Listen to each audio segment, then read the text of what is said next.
Nottingham Forest and West Ham square off at the City Ground on Sunday afternoon, looking to bounce back from defeats on the opening weekend of the new Premier League campaign. A day after Forest went down 2-0 to a scoreline from Newcastle United, West Ham went down to the same result at home to the champions of Manchester City. Welcome back to the West Ham Network. I am Anton, joined by Stato Matt. Mr. Stato Matt, Nottingham Forest, mate. How are you feeling, my friend? You know what? Personally, I don't like playing new teams early in the season because I know they didn't have a very good time last weekend, but normally, historically, if a team's going to flop, they're just going to go.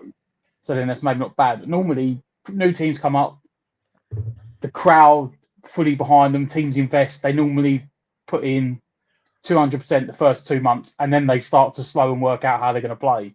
Yeah. So in some ways, they were awful last week. They're still trying to gel their 15 new players together. Could be a good time to play them. Could be bad because, you know, it's the first home game in 30 years, 20. Yeah. Not Premier League game. I've digressed. Yeah. So, very big potential banana skin. Yeah.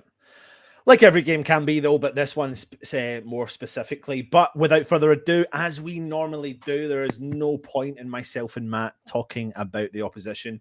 So I have been talking to a guy called Mr. Dorr, who is a massive Nottingham Forest fan and, of course, has his own YouTube channel. So let's go and check out what he had to say. Let's talk Forest.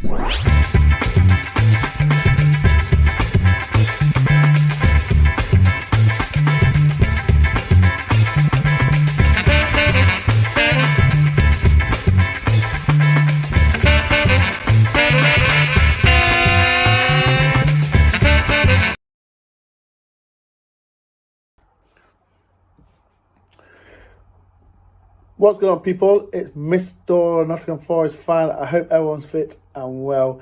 And yes, I'm here to talk about Nottingham Forest game against West Ham on Sunday.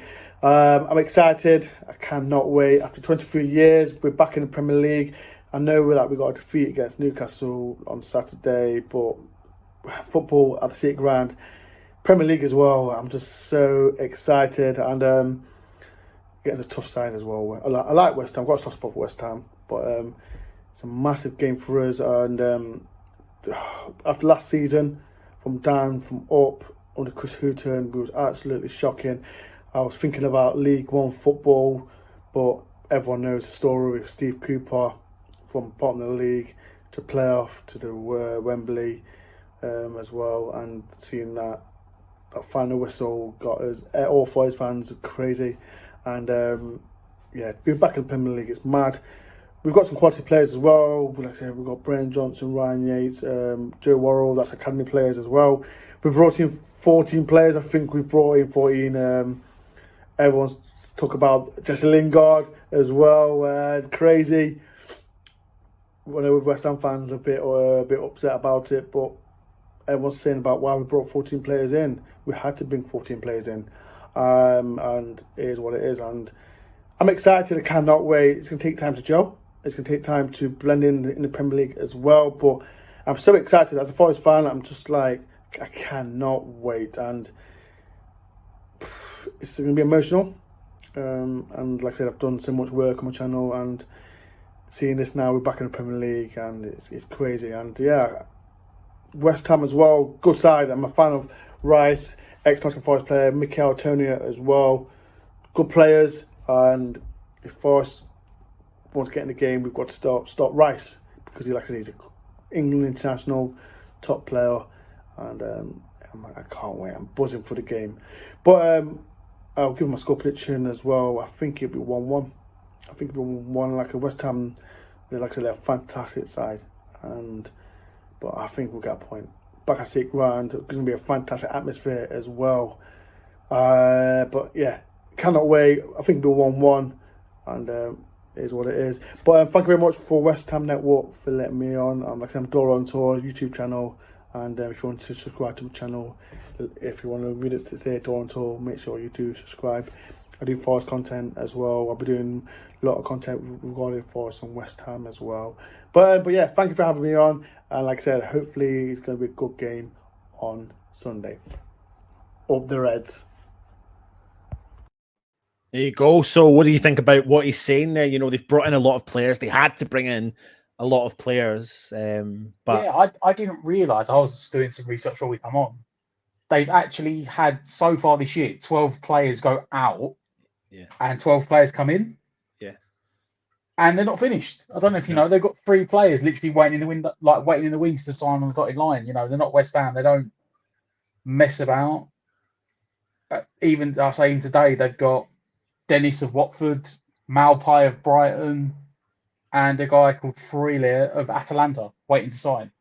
And that will put their outlay up to like 120, 130 million and 15 new players.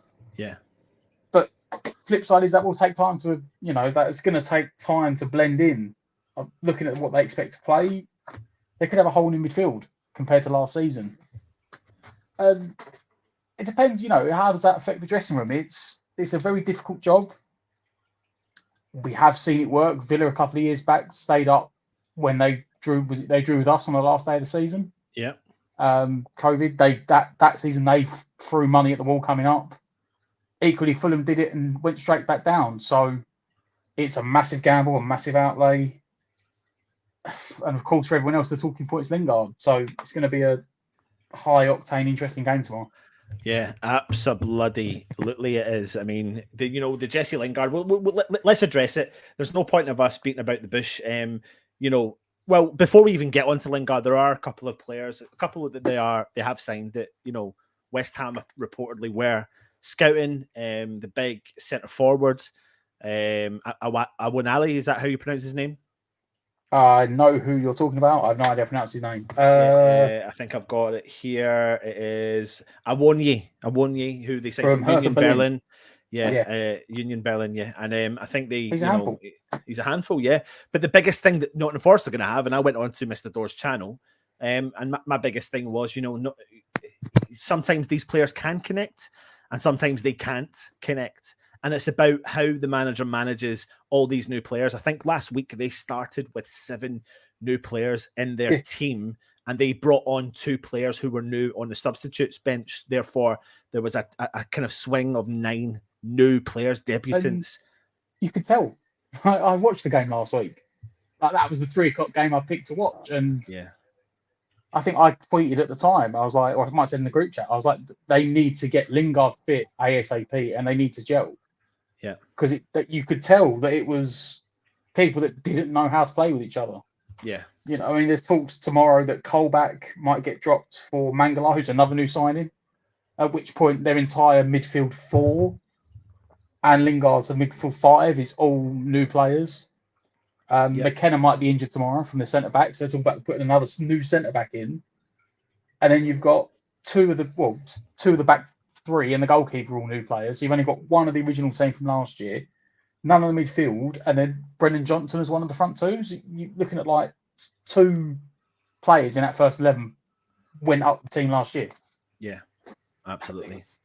It takes time to gel. You can't, Moyes doesn't like chucking in one player straight away. You've seen what we've done like previously, people like Bowen and Benrahma. Yeah. That's just one player, and Moyes has sort of slowed them in, giving them time to adjust and pull away into the team. And Forest has just gone, let's see what happens. Well, let's get on to former loanee Jesse Lingard, aka actor, aka social media sensation. I don't know if you've seen his interview today with Tubes from Sky Sports, where he says after football he wants to become an actor. I'm not digging him out for that at all. There's an element of me digging him out because I don't like the way he conducted himself on social media on the lead up to being signed. However, what's done's done, and we can't, digress from the fact that fair play, he's not really done anything technically wrong in doing what he's done. He's bided his time, etc. He didn't look the shadow of himself when he played against Newcastle. I think some crazy stats came back from that game, but wasn't a good game. Yeah. But before we do move on, I'm going to bring you a new section, which is I've gone around some of the other West Ham social media sites and asked them for their opinion on how we deal with a Jesse Lingard before I come back to you, Matt. So check out the West Ham socials.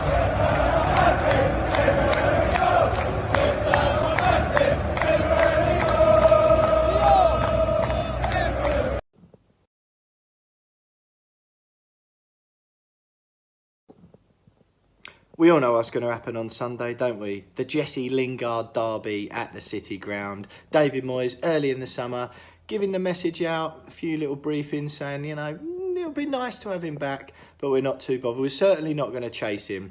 What happens by the end of the summer, stories coming out from behind the scenes saying Moyesy and Sullivan going loggerheads because Moyes is all of a sudden desperate. David Sullivan, understandably, not willing to spend the obscene amounts of money required to bring Jesse Lingard back. Well, he goes to Nottingham Forest. We all know what's going to happen. He played 4 minutes of football, whatever it was, for Man United last season. Obviously, one of those minutes was smashing one into the top corner against West Ham. My money is on 2 Jesse Lingard goals this weekend. I'm hoping West Ham with their threadbare defence, but I'm expecting a bit of Gianluca Scamacca. So I imagine we'll let a couple in. Jesse Lingard will score both of them. If Scamacca gets a little bit more time, he looked pretty lively at the weekend. I really, really have had enough of Michail Antonio. However, he would be going back to his old club, so maybe a little bit of extra impetus, probably not impotence, for Antonio there. So I'm back in West Ham United 2, Nottingham Forest 2 Sunday, but I'm hoping we can get a win and really kick the season off, because last week against City, forgetful. Last weekend on debut, Jesse Lingard had a fairly underwhelming performance, it has to be said. However, he's had an extra week to train, to get his fitness levels up, to bed in with his teammates. And I suspect that this weekend we will see a very, very different Jesse Lingard from the one 7 days earlier. How does David Moyes combat it? Well, obviously we had a fairly underwhelming performance ourselves, it has to be said, against Manchester City. I wouldn't be surprised if there might be a change in formation that's incoming, possibly to a 4-3-3, I wonder. So, as far as Jesse Lingard's concerned, the key man, if that is the formation we're going to play, becomes the player at the base of the midfield three. Last week, Jesse Lingard occupied the space ahead of the midfield four, but behind the 2 strikers in a 3-4-1-2 formation. So I suspect that there may well be a role to play, perhaps, for Flynn Downs coming in himself on his full debut. But whoever is detailed to man-mark Jesse Lingard needs to make sure that they are not lulled into a false sense of security by his performance or lack of it last week. I suspect, as I say, that Jesse Lingard will bring his full potential to the party, and we will need to make sure that we are there to match it.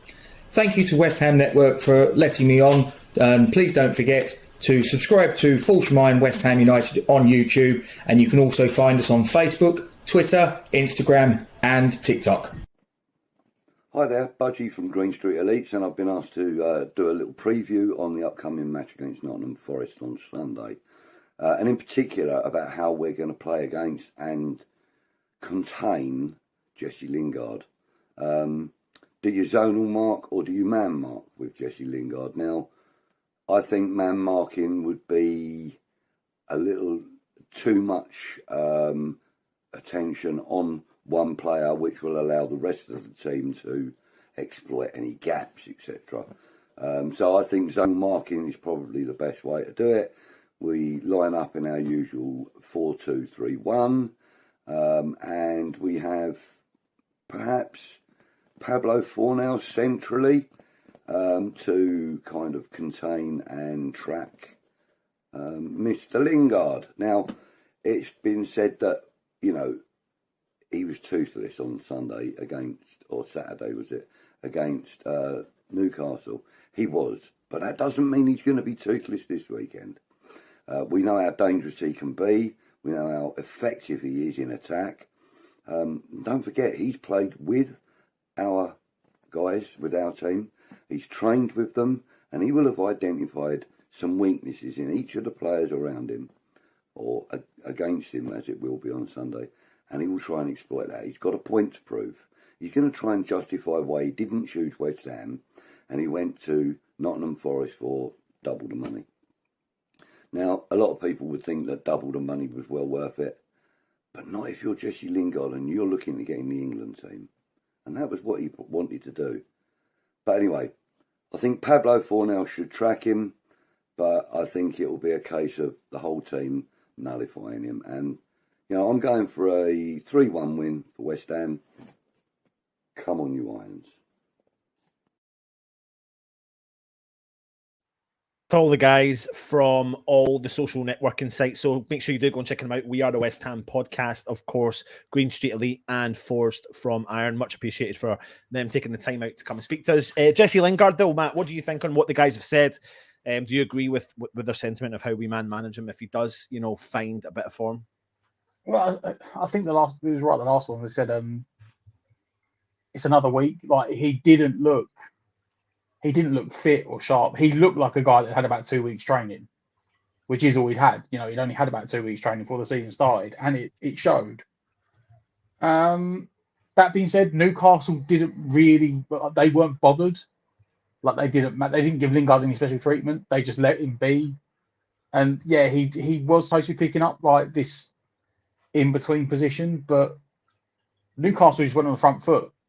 They kept the pressure up. They kept the ball in Forest's half. Forest are a very counter-attacking team, which would fit Lingard's style. If Lingard will do well. They're very similar style to us in that it's quick phases of transition counter-attacking football. It's just the fact that he didn't look fit. The team doesn't look like it's gelled. I wouldn't necessarily make a special requirement for him because I think they've got better players in their team on current form. Yeah. But that being said, it's Jesse Lingard. Like I said, he only scored, I think, 1 goal in the league last year, and that was against us, and it was a cracking goal as well. So he has still got that in his locker. It just depends where his head's at and where he is in his progression of pre-season, because he's probably only about a month in right now, so he still may not be up to standards yet. Yep. Absolutely. I think, they always say never fall in love with a lone player, and I think a lot of West Ham fans did. However, he's now Nottingham Forest, and at the end of the day, the end of that chapter's done, and we just need to learn how to manage him. And I agree with the sentiment. We've got Mickey Antonio, who goes back to his old club as well, and he's obviously got a lot of affiliation with him. And you heard his interview. He said, if I did score, I was lucky enough to score, I won't celebrate, etc. But you just got to hope that West Ham have the clicking ability to be able to, connecting together as a team to be able to handle what the opposition bring to us, of course. Now, I think personally, mate, we've done enough chatting about Nottingham Forest. I think it's time to talk about West Ham. So let's get cracking on to West Ham.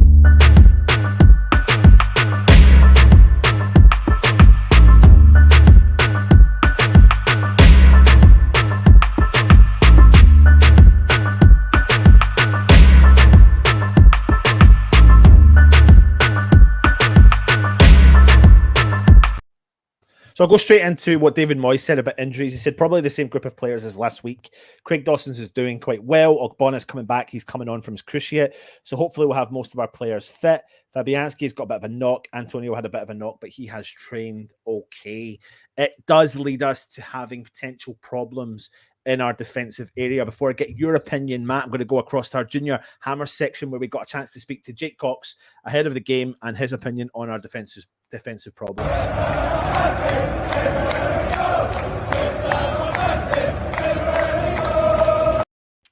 Yes, people, this is Jake from West Ham Unofficial, giving you my thoughts on our current defensive situation ahead of the Nottingham Forest game. I think it's a really difficult one because David Moyes said he wanted to sign a centre-back and get them fit and ready by Sunday. That's not going to happen now. They've got to be registered by 12 o'clock today. I'm filming this. That'll already be gone by the time you see this video. So that's just out of the window now. So it's going to have to probably be the same back four we had against Man City, which is Soufal from right to left, Soufal, Zuma, Johnson, and Aaron Creswell over on that left-hand side, which isn't the complete end of the world because, let's be honest, he held his own Ben Johnson against the best team in the world in Man City. He did okay, so that's what we're going to have to do. David Moyes wanted to sign a centre-back. He hasn't got it done, so we're just going to have to play with that, unless Craig Dawson is fit. That's the only saving grace for us, but it's not the end of the world. We've got to do what we've got to do, and hopefully we can get the 3 points up in Nottingham. I'm going for a 1-0 West Ham win. Bye-bye, guys. Thanks to young Jakey boy from West Ham Unofficial. If you haven't already, go and check his channel out as well. But we are and do have defensive problems, although he's a big fan. I thought Ben Johnson performed reasonably well. What do you think how we should handle our defence, Matt?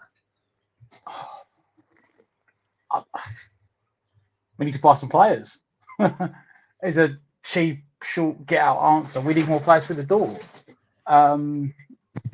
But not just players in for the sake of it. We need, like Aguirre, younger players you're going to get more legs out of. Both Oggy and Dawson aren't going to get many.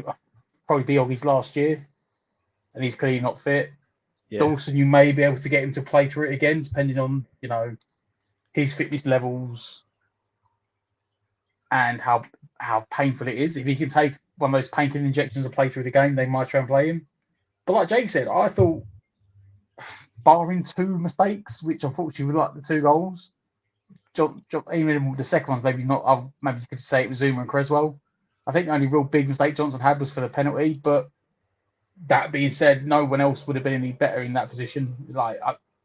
People said, "Oh, he should have checked the run," but the explosive pace of Haaland, whether that was Dawson or Ogbonna, they wouldn't have got there. Zuma wouldn't have got there. He may have to step up. He may have just built himself into, we always say Johnson can play centre back, right back and left back. Maybe he can play right back, left back, centre back. But he started his career as a centre back. He started his career, he was a centre back. I don't know if you've ever actually witnessed the interview that West Ham did with Creswell, Soufal, and Ben Johnson some point last season, where they were talking about what made you want to be a wing back, and all 3 of them said you don't grow up wanting to be a wing back. That's not something you do. You just find yourself getting chucked out there. And Ben Johnson particularly said, I was playing as a centre back. So yeah, I do agree. I think he's definitely got the ability. I'm a Johnson fan. I think the fan base is pretty split when it comes to Ben Johnson, but not for me. I think he's showing versatility, which is really key for West Ham as well. But David Moyes then went on and had a little chin wag about the new boys. He said, yeah, I think they're ready to start. I think it's just a decision if we're ready to play them yet. They're just getting closer. That is for sure. Now they've had a few weeks of training. Again, it is his press conference. We've got to kind of take things that he says with a pinch of salt. However, we did get to see a little bit of Scamacca, and we're kind of leading to believe that we think Cornet will get his chance this week. Now, he is our new signing, so I'm going to jump across to the international Hammers this time round and ask for their opinion on how West Ham should handle the signing of Cornet. Check this out.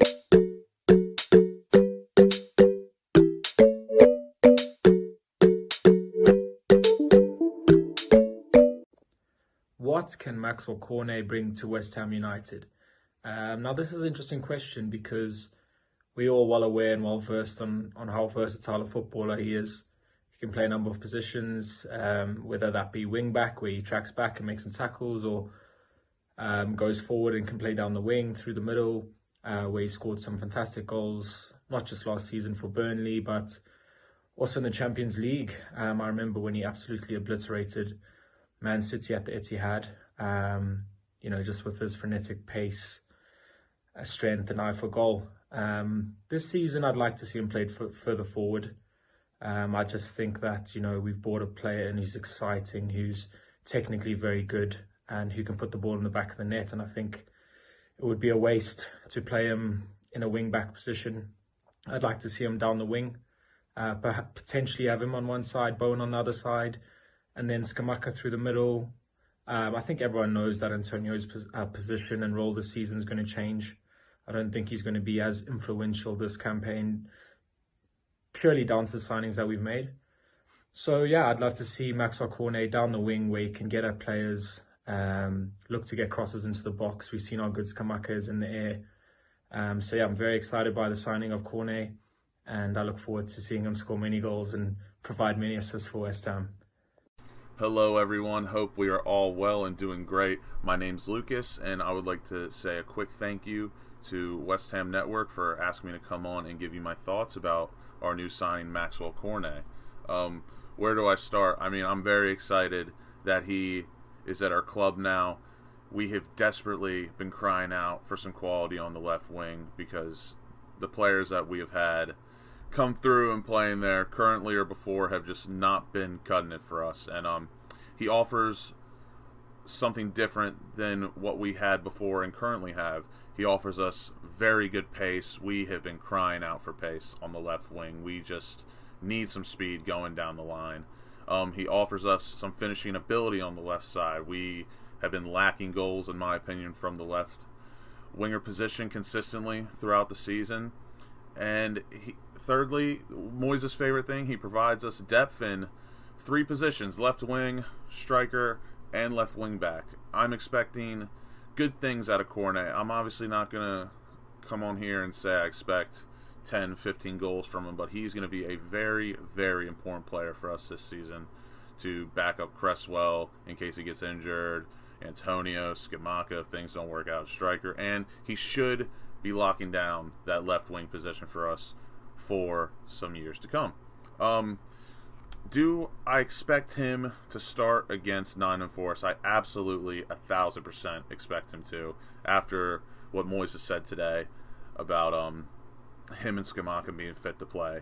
I think he's going to be very pivotal to us winning, and I'm super, super excited to see him flourish in this system. Again, that's my little piece. Thank you to West Ham Network for allowing me to give you my 2 thoughts. Hope we're all well. See you on Sunday, and come on, you Irons. Much appreciated to Lucas from all the way from the States, and Richard, of course, one of our own on the West Ham Network in Joburg in South Africa. Cornet, though, what a signing. And I don't know if anyone got a chance to see his own homemade video, which introduces him to West Ham. And he was, he knows how to get the fan base on his side. But in terms of a player, though, Matt, what do you think it's going to bring to West Ham? Do you agree with the lads? First of all, why did West Ham just get him to do his video? I know he does his video himself. Like, he just crapped all over West Ham's own video. Like, they're having video. I know RB try hard. They do normally do good videos. I think the best one I can still remember recently was like the Felipe Anderson one. Yeah, like they really went out for that one. But he just randomly like dropped it on his Instagram yesterday. There's a picture of him like in the old Dagenham with Redbridge shirt at West Ham Tube Station. Quality. Like, no, he's pinching at the heartstrings, and he knows exactly what to do. Clever. And Lucas, like, basically was spot on what I was going to say, that he brings pace to that left wing.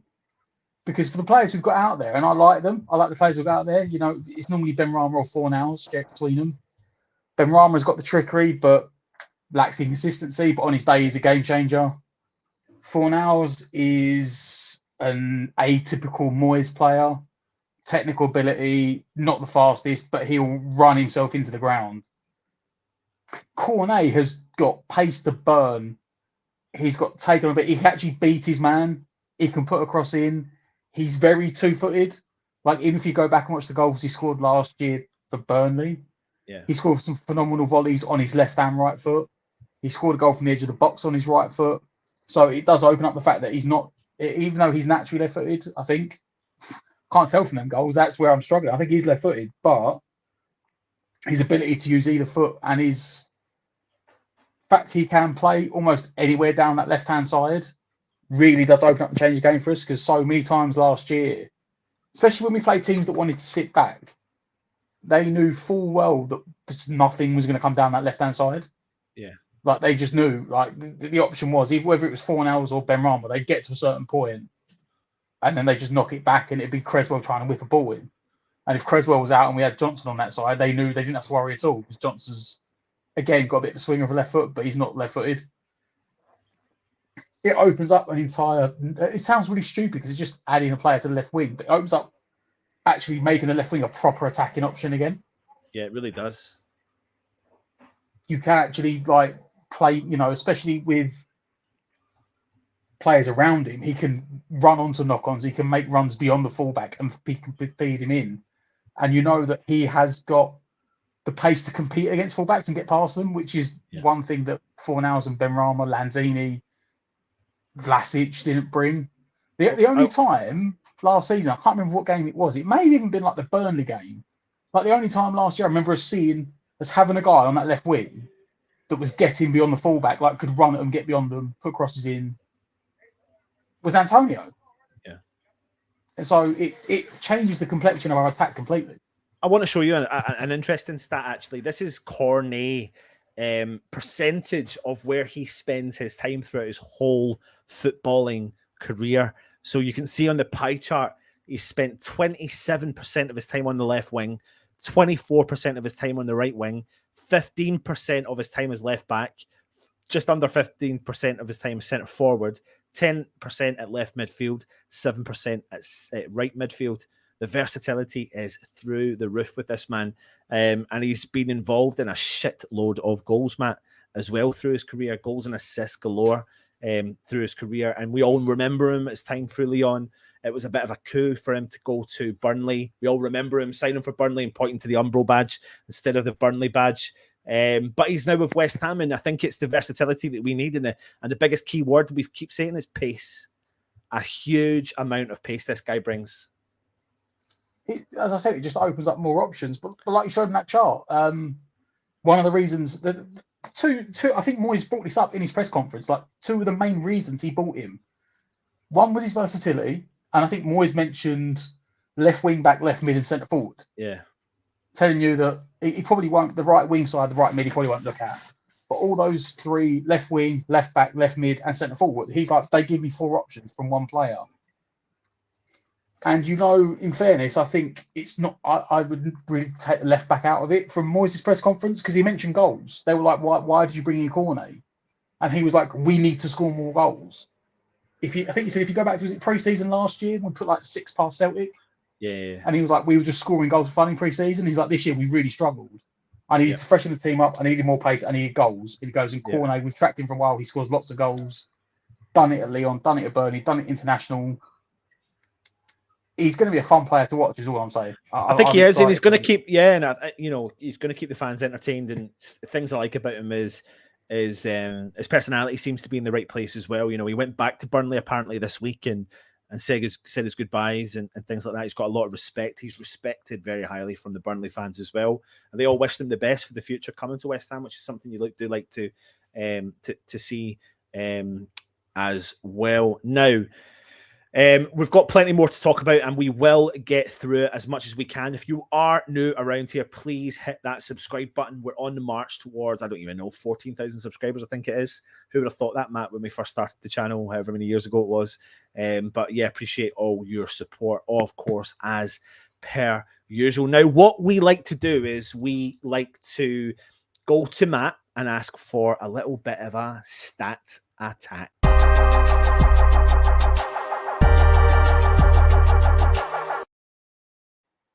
Go on then, Stato, Matt. It's over to you. I'm hoping these are going to be more positive than last week. Last week's were abysmal, but it was Man City. Last meeting is not looking great. I mean, the last time we played Forest was in January 2014. I believe that was the Big Sam FA Cup game when he just threw. He threw the kids to the Lions lamb to the slaughter. We lost 5-0. I'm sure if I remember that was the Big Sam game. He put the kids out. Having said that, Forest have only won twice in the last 21 league fixtures against West Ham, drawing 8 times and losing 11. So West Ham have got the history's sort of sided with us. West Ham have lost 6 of their past 8 fixtures in all competitions. We're not in a very good vein of form. Luckily, back end of last season, we struggled to get over the line. Injuries, lack of players. We've sort of addressed some of that. We've got more attacking players. Defence is struggling, but we look solid. 1 win and 1 draw, including the game last week at Man City. So we'll call it 1 loss. We'll forget the rest of it. We'll leave that out of the way. All of West Ham's 7 away wins last season came against teams that finished in the bottom half of the table. So you'd expect Forest to be bottom half of the table. So it should be one of the games we're definitely looking to win at. West Ham have won 10 of the last 14 games against promoted Premier League sides, drawing 2 and only losing 2 of them. Coming against Brentford last season, bogey team Brentford. So we've shown we like beating the lower league teams. We like beating promoted teams. I'm trying to give us a positive outlook now. I'm trying to give us a positive outlook compared to Man City. And of course, last thing to mention is Michail Antonio. I think he spent a brief 1 year back at Forest before we bought him in 2015 for about £7 million. He scored 16 goals in a season for Forest before he left to join us. And of course, we know he's West Ham's top scorer. Does he fancy a goal against another former team? We know what the Premier League's like. We know what the football gods are like. One can only hope. There is your stats. There you go, mate. Thank you very much for that. I hope you all enjoyed Matt's stat attack, which will be a regular feature. More promising than last week. Man City was a struggle last week. Yeah, you can say that again. Now, what we do like to do is obviously ask for you to start building your starting 11. So if you can start putting that in the chat just now. But we got another new feature for the preview, and that is a view from the media. We spoke to someone in the mainstream media and got their opinion on the game ahead. So check this out.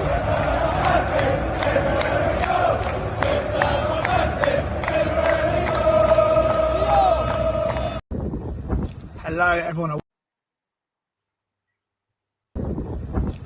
everyone at West Ham Network, Jonty Coleman here from Football London. I'm currently sat in my car park at Rush Green Training Ground around 4 o'clock on Friday afternoon. Not long finished from David Moyes' pre-match press conference, so I thought I'd give you a quick match preview ahead of Sunday trip Nottingham Forest.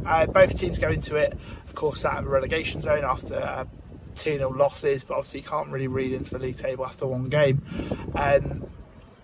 West Ham, of course, lost 2-0 to Man City last time out, but I think luck was certainly against them on Sunday. Of course, a few big injuries, especially at the back. Lucas Fabianski going off injured after he had a really good first half an hour or so, and of course, a couple of minutes later, City got the penalty, and that was that one really. But I think there'll be a new increased energy.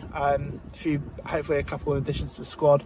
Maxwell Cornet, he'll probably make his debut potentially from the start. Moyes has said today that him and Scamacca have a chance of starting. It's just a case of whether he decides to or not.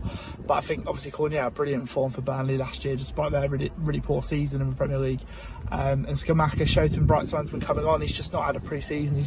Barring his half an hour or so on Sunday, he hadn't played a game since June when playing for Italy in the Nations League. So again, it depends on what Moyes decides to do. There is hope that Craig Dawson's back in time, but it's going to be a tight one, I think. Either he just makes it or just misses out. Against Forest, of course, they're hoping to get some business done, but unless it was done by 12 o'clock today, there won't be Danish Lions won't be involved against Hammers this weekend. But yeah, Cornet, if he is involved, that is great. I think West Ham needs sort of a bit of an energetic boost, a bit of a lift after Sunday's performance. But Sky Cameras gets new promoted, so it's a really good opportunity, a good result there. We'll put them in a good mood heading into Viborg. There you go. So nice to have an opinion from the media. Jonty is obviously the new West Ham reporter for Football London. He is on Twitter. The link was in the screenshot there as well. So go and check him out.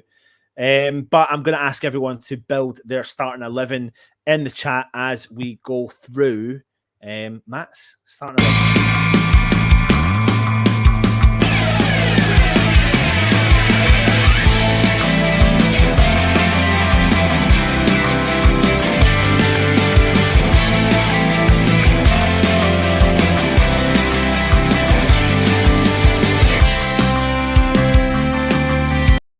So I'm going to hand you over to Matt, who's going to have to move himself right back into the screen again. Take it away, Matt, with your predicted 11 versus Forest as I commentate in the background and slag you off. I came in really positive last week, and I was like, Ariola's going to start. And Moyes just crapped all over it and was like, no, 37-year-old Fabianski still starting. Apparently he had, I think there was a dead leg, is what he ended up coming off with against Man City, which he is now over. So I guess Fabianski is still going to start. Does that piss you off? Does that piss you off? Does that piss off anyone in the chat that Fabianski I don't want it. I don't want him. I thought that Areola would start this season. I thought they would role reverse and Fabianski would take the cup and Areola would start in the league. I've seen some people slag off Areola for the penalty, but I'll be honest, Areola's quicker on his feet than Fabianski is. So, I suppose Fabianski might have saved it because he would have got there later and Haaland would have had to shoot. Yep. I just think Fabianski's just gone over the peak of his career, and it's just like he's just gone over the peak. He's just starting to come down again. But that is expected at his age, and it's only a 1-year contract. So I just assumed he was going to be, the keeper that's like, I'm at the end of my career now, but I'm going to back up the number 2. Moyes obviously has decided, no, at least for now, we're going to persevere with Fabianski at number 1. So it is what it is. There's no point arguing about it. You back the manager, you back the players, and hope he has a very good game. Right, let's move into defence then, Matt. Off the bat, Zuma, no question about it. I think he's our only centre-back, technically, if we're going on what stated positions are. Is he only fit centre-back? He'd be expected to lead the line again. And alongside him, I'm going to stick with Johnson. I thought they had a very solid game, apart from the 2 goals. Yeah. Which I said, one was that brilliant piece of acceleration from Haaland. He got away from Johnson, so no one else was going to catch him in the centre-back position, whoever was playing there. To be quite honest with you, Matt, I don't really know anyone in the world who would have been able to manage those 2 runs. They were phenomenal runs. I was going to say, and the second goal was just an absolute world-class through ball. I don't think Haaland takes touch. I think he has to. He doesn't have to break strides, just put up and finesse it. Apart from that, Areola didn't have much to do. Yeah. So, in that sense, I'd say you keep with it. Obviously, there's a chance Dawson could be fit. I'd probably still go with Johnson, to be honest. Yeah. If he's not only going to be 50-50, why risk it, give him another week, or let him maybe play the European game? Who's next? Obviously, fullbacks at the moment pretty much pick themselves. Creswell sitting at left back, because we still haven't bought a left back yet. I don't understand. That would have been, for me, priority would have been centre back, centre forward, left back. Apparently, we're talking to the centre backs that can play left back. I'm that desperate at the moment. I'm like, yeah, do it. Yeah. It's just Creswell's pace. It's nothing against Creswell. I think he's still got a phenomenal left foot. The other but fullback. His pace exposes him. Right side, under this logic, has to be Soufal. Yeah. If Johnson's filling in at centre back again, that would mean Soufal comes in and Harrison Ashby gets his spot on the bench again. Yeah. So I haven't made any changes from Moyes' team from last week yet. This is where the changes start. Flynn Downs, give him a go. Start him on the basis that he actually research done in the games against Forest last year for Swansea. He had 2 fantastic games. they're a newly promoted team. I know they're at home, but their whole thing, like us, is built on being a counter-attacking team. We're coming in, the European Conference team, we're coming in as a bigger team. We're expected to dominate the play. I just feel we're going to need ball players in that midfield, which is why I wouldn't play Souček. I think if you're going to go box to box and you want an attacking, spearhead, you could play Souček. But for me, if we're going to be expected to probably arguably dominate possession, you need a better passer in. And Flynn Downs on pre-season, not even including last year, just on pre-season this year, is proven to be a better passer than Souček. Yeah. So, and people might say it's harsh, but this isn't dropping Souček. This is doing something we couldn't really do last year, which is adapt the team and play and the formation and the style and the players based on the opposition you're playing. If we know that we've got a team like Forest that are going to sit back, give us the ball and counter-attack, well, then don't play someone like Souček, who is built to counter-attacking football. If you've got a guy like Downs who can come in and, while also sitting back, getting stuck in, putting tackles in, puts himself about, can pass the ball, we're going to need that style of player. So, yeah, for me, he will come in for Souček. And, of course, sitting alongside him, captain, Rice. Yep. Absolutely. Nothing to say. First name on the team sheet. Yep. I mean, listen, either way, I'll tell you the ever so slight changes that I think Moyes might do, but I understand the concept behind what you're saying. So, yeah, let's move on then. Who's next? Number 10. No. This is No. No, sorry. In my eyes, they're going to play number 10. Yeah. And the reason I picked this player is because it allows you to play a 4-2-3-1, or like one of the guys mentioned earlier, you could put it as a 4-3-3. Hold on a second. Are we talking about the same one? Is this a debutant, Matt? No. Right. Let's talk about the debutant. We've obviously got the wrong order. Okay. In which case, we're going to go left wing. Yes. And that's not a debate. Yeah. Maxwell Cornet. Yeah. Making his debut. Moyes bigged him up in the press conference. He is a guy that had a full pre-season with Burnley, so it's not like he hasn't trained, he hasn't played. Had a phenomenal season for Burnley last year. I think 9 goals in 28 games. Playing left mid / centre forward for a team that got relegated. I think I personally said last week I would have started him there. Had he been allowed to play, I would have started him against City. May not have made much of a difference the way some City actually dominated possession, which they did again today as well. So it's I think a lot of teams are going to struggle against City this year, but yeah, we struggle, as I said earlier, we struggle with pace on that wing, and that just gives us the change.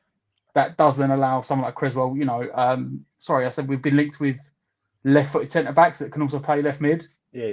And if you have Cornet, someone of Cornet's pace and ability sitting in front of a defensive left-back, doesn't matter. You don't need the full-back to run forward when you've got someone like him doing all the legwork anyway.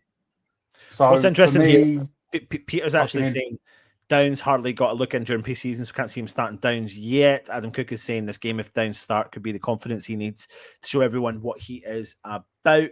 Daniela saying, but would we play Souček at the centre of central defensive midfield and let Rice go forward? But a lot of people are agreeing with you. Budgie is saying no to Downs, but Matt Foster is saying Souček needs a rest. Howard Ailes is saying Downs to start. Downs is a thumbs up. Downs from Matt Foster as well. A rest. It's more that I see from what I've seen of him, both in what he done in pre-season and what he did previously for Swansea. He looks like a young Noble. Yeah. And he looks disciplined in the fact that he can just sit. He will just sit, sweep up, tidy up. So if you want to convert Rice into that box-to-box, evidently this week Antonio come out and said that Rice is one of the best dribblers of the ball in the club. Yeah. He said when Rice goes forward with the ball sticks to his feet. If you want to get that sort of box-to-box out of Rice, you may need like a Finn Downs rather than a Souček, rather than they're both trying to compete. Yeah. It was the old Svengo and Eriksson, Lampard, Gerrard thing. You can never get a team to play both of them at the same time. Yeah. England struggled for years to try and work out how to do it. Yeah. This could be for Moyes' thing for West, because Rice has developed into a better player. Obviously, that first 6 months Souček come in, Rice just sat. Souček went. Yeah. Now Rice has developed the game where he wants to be a ball carrier, he wants to go forward. Well, then you need someone else to fill in behind him. Absolutely. So Matt, I'm going to stop you Rice there. Let's move on to the right wing then. It chooses itself, doesn't it, really? There's no point in me speaking. Bowen, I know he didn't have a particularly good game against City. He got called out by a few people. No one has a good game against City, but it's Bowen. Bowen starts. Second on the team sheet. Number 10 then. Obviously Lanzini last week, but you are making a change today. Yeah, I did feel sorry for Lanzini, but he literally offered nothing. Not in creativity or mobility. He really. I know a lot of people struggle, but he really, really struggled. So for me, I'm going to put Fornals in the number 10. It's the position he played when we signed him, and putting him in there does still give you the options of if you want to go to a flat 4-3-3. Yeah, Fornals can drop into centre mid. If you want to go to a 4-4-2 or you want to rotate, it still leaves the fact that you could maybe drop Cornet in the middle. You could put Fornals out on that left wing. You could go to a 4-4-2 if you wanted. Yeah. He could fill out there. He could take turns with Cornet swapping, giving him a rest. And also, he's an intelligent footballer. He's got an eye for a pass. We've seen it in the Europa League campaign last year. That when he's got intelligent players around him, Fornals can pick out a pass. So for me, I don't know. I have a soft spot for Fornals. Yeah. So I do as well. And you know what? He's got that grit, determination, that Pitbull-esque midfielder, but he's also got a lot of creativity there. And I think whoever goes into that number 10 role was always going to struggle against Manchester City. So we need to really look at this game differently at the weekend. But Max Cornet will open that up in theory and allow us to hopefully be better in that position. But anyway, who goes up top for your final choice? I'm going to go Scamacca. I said, look, there is logic to it. If Forest are going to sit deep and be the counter-attacking team, playing with three big centre-backs, I feel that's the sort of game Antonio normally struggles. Yeah. As good as Antonio is pinning defenders using his strength, for some reason in the last 6-7 years, he's regressed in his ability to dominate in the air. I think, was it the first season Antonio come in after he's moved from Forest? He scored 7 or 8 headers, and he scored the most headers in the league. And since then, his heading ability's dropped off. I think maybe when he was on a winger, he could peel on a fullback, whereas now competing against defenders, he runs them ragged, he bullies them. They can't push him off the ball. He holds it well. He's got good strength. But I feel like the way the game's going to be set up tomorrow, there's going to be a lot of crosses. And Scamacca dominated Man City in the air when he came off the bench. And not the fact that he dominated and won all the headers, because, we had Andy Carroll in the past to do that. But I think every time he won the header, it went to someone. He didn't just win the header for the sake of winning the header. Yeah. It was laid off to a West Ham player. Let me bring some of his stats up. 33 minutes he played, 9 touches, 6 out of 6, accurate passes, 1 out of 1, accurate long ball, 1 ground duel, 1, and 3 out of 4 aerial duels, 1. I mean, he was effective when he came on that park. I think the last header he won near the end of the game, they literally put 4 players on him. Yeah. It was Ake, Diaz, I think Calvin Phillips, and Carl Walker, and they all jumped up with him, and he still won the header. Yeah. It's something at all. And there's a few spells we had in the game in the second half when we were putting the pressure on Man City. It all come from the fact that we could actually go long. You all of a sudden it was an option that, Areola could just pump it down the middle of the pitch in the direction of Scamacca, and he would throw himself about and win the header. And I think 2 or 3 of the duels he won, the guy that was running onto the flick on or the bring down was Fornals, which is why I then slid him in as the number 10, because if you go back, I mean, there's a few. If you go on Twitter, there's a couple of guys that have put 30-second compilations up of Skamaka's his little cameo off the bench. I think 2 of the headers, and there's one when he brought it down on the chest or a volley, and those 3 times, every time the guy picking it up was Fornals. So maybe they've got a little something going on. So that's why I thought, you know what, give Fornals a go at number 10. And then that leaves you Antonio to come off the bench on the wing or up front and run havoc. Do what Antonio does, let him come off the bench for half an hour and be an absolute bulldoze. I'm going to jump through the comments and have a look at other people's starting 11. I mean, this is also another option of what you could do. I understand the logic behind what you are saying there, Matt, but let's put Lanzini back in the number 10 role and Souček playing in alongside Declan Rice. I mean, he does link Lanzini. We know Lanzini is capable of doing it. Against Man City, it was tough. However, I understand the decision potentially to put Downs or Lanzini or Fornals in that position. Someone in here has mentioned in the chat, what's our thoughts on about playing Antonio in the number 10 role? I mean, it's not a bad shout, really, is it? I was debating whether to put it like a 4-4-2. Yeah. And play 2 of them together, but I don't think, unless we can bring in like someone else, like maybe like a Diaz, a Brereton Diaz or something, then you've got another option off the bench sent forward. I don't think they'll play both. But this is a good point. Put Fornals in the 10 and bring Antonio as the finishing blow. Hi, Lawrence. You know, Pete, we've seen it when, as he steamed up to his 50 goals. Teams didn't like playing Antonio. When he was at full pace, full strength, running at defenders, they hated it. And, you go back to the start of last season, when he was scoring all them goals, teams hated it. The problem was, last season, that Antonio worked out very quickly. He had to last 90 minutes twice a week, every game. Yeah. And he wasn't the same player. Yeah. Now you can start him, bring Skamaka on, start Skamaka, bring him on. Yep. He can play every week and only have to do 60 minutes, 30 minutes work. Absolutely.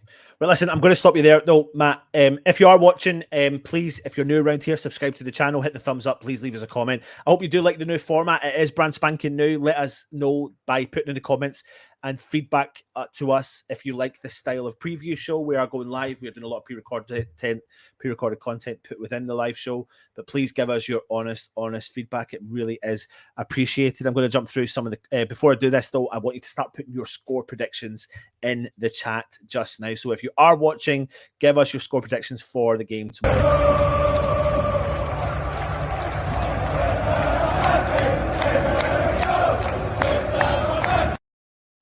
So Scarberhammer saying Areola, Sufal, Johnson, Zuma, Creswell, Rice, Downs, Souček, Bowen, Skamaka, Cornet. So there's only really a couple of changes, and you can see probably when you read these comments out that people are choosing different teams. Fab, Creswell, Diop, obviously he's not there. Dawson, Sufal, Rice, Souček, Cornet, Benrahma, Bowen and Skamaka. Barry Clark says, I think Creswell should be left centre-back, Zuma in the middle, and Johnson right centre-back, and have Cornet and Sufal on the wings. Howard Ailes is saying Areola, Creswell, Zuma, Dawson or Johnson. Sufal, Rice, Downs, Cornet, Skamaka, Bowen, 4-3-3.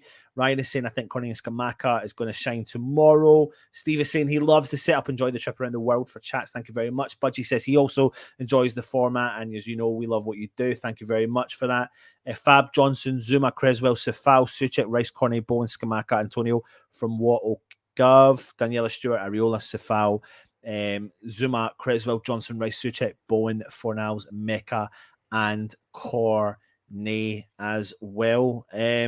So Matt, we've done our starting 11. I mean, you've put in your predicted 11. I like it. I think it's good, but it takes us to the time of the show where I do ask you for your predictions for West Ham travelling to the City Stadium to play Nottingham Forest for the first game back in the Premier League after several years. Tomorrow, though, before we ask you and move into the chat, we will be coming live with a Matchday Live. We've got another cheeky show in the morning, Matchday morning. Check that out. But please join us for the Matchday Live tomorrow afternoon as well. But over to you, Stato, Matt. Predictions for Nottingham Forest. Holly put this up on Twitter earlier, asking people their predictions. So I commented on that. I'm going to stick to it. I'm going 3-1 win. Cornet, Rice, and Skamaka to score, and Lingard to score. There you go, mate. There you bloody go. I'm going 3-2. I do think we'll concede, but I think we'll outscore them. So I'm going to go 3-2. Matt Foster is saying 3-2 West Ham. Scarborough is saying 3-1 to West Ham. Scott is saying cool stuff in relation to the setup. Lawrence is going all in 5-1 West Ham. And of course, rest in Brentford won 4-0 today against Man United. Yeah, anything can not happen. Out of the realms of possibility. Absolutely. And also rest in peace to Peachy, of course, as well. John Murdoch is saying 3-1. Hugh Haas saying 1-0 West Ham. Scott is saying 4-0. Super Snaz Shot is saying 1 each. Steve Bell saying 3-1 West Ham. Tommy says we win 2-1, and he won't say the L name scores. Bob Jonas saying 3-0 Forest. Paul Flower saying 2-0 West Ham. Howard Ale saying Skamaka hat-trick, Downs Bowen 5-0 West Ham. Adam Cook says 3-1. Mecca Bowen, Fornells, Forest and Johnson. Graham Lindsay says, I'll be watching live over here in Canada and I'm confident of a 3-1 win for West Ham and I'm enjoying the new format. Come on, you Irons. Thank you very much. Mix Hale, Antonio. I really want to beat Lingard. Darth Brexit is saying Forest 2-1. Bob is saying Johnson hat-trick 3-0 Forest. Hopefully 2-0 or 3-0 to us would be not a surprise if Nottingham Forest score from Daniela. Phyllis saying 1 each. Whack O'Gov is saying 2-0 win. 6-point relegation battle from Peter as well. There's all the respect to Peach, of course. Daniela is saying, just to let everyone know, just read that we are the 4th biggest spenders this window. Forest are 5th. 3-1 Forest. The difference really is, going back to this comment here, that we've only brought in 5 players to their 14. Well, as I said to you earlier, they have literally got 3 players waiting to come in. Waiting in the wings to come in as well. Dennis from Watford for 20 million quid. Malpai. Maybe we're allowed to beat Brighton now because they're getting rid of Malpai. I'm not sure. Yeah. Malpai 15 million quid and a guy called Freuler, holding midfielder from Atlanta for about 8 million quid. So you add that on, that's another 28, 30, another 43 million pound. Absolutely. It pushes them way up the spenders. Yep. Listen, I appreciate everyone on the show today. Like I said, join us tomorrow morning for your Matchday morning show. We'll be on again for the Matchday Live as well. Stato Matt, thank you for your help. To West Ham, we are the West Ham Podcast. Go and check them out on Apple, Spotify, of course, on YouTube. Forge from Iron, thank you for your support again as well. Go and check them out on the YouTube channel. We've got West Ham Unofficial. Go and check them out. We've got Green Street Elites. Of course, go and give them a cheeky subscribe as well. I've got so many people in here. I don't actually know who anymore. The Forest fan, can't remember what his channel the called. Forest fan, Mr. Door. Go and check out him. I joined him the other day and had a chinwag about that as well. But there is your big match day preview. If you're interested in becoming a channel member, click the join option. And yeah, Matt, any last words? Easy win tomorrow. Come on, you Irons. Come on, you Irons. Stay safe, everyone, and we'll speak to you soon. Irons.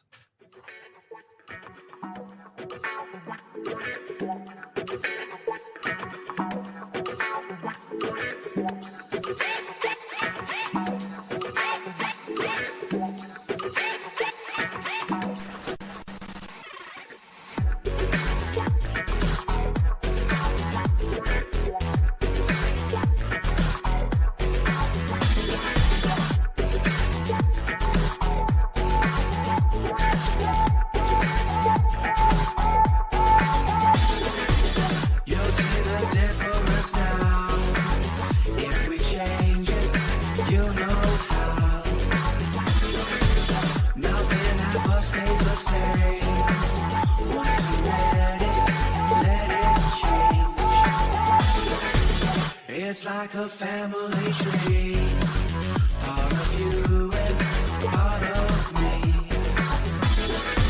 And if we should separate, go your own way. Peace out. Stay safe. Come on, you Irons.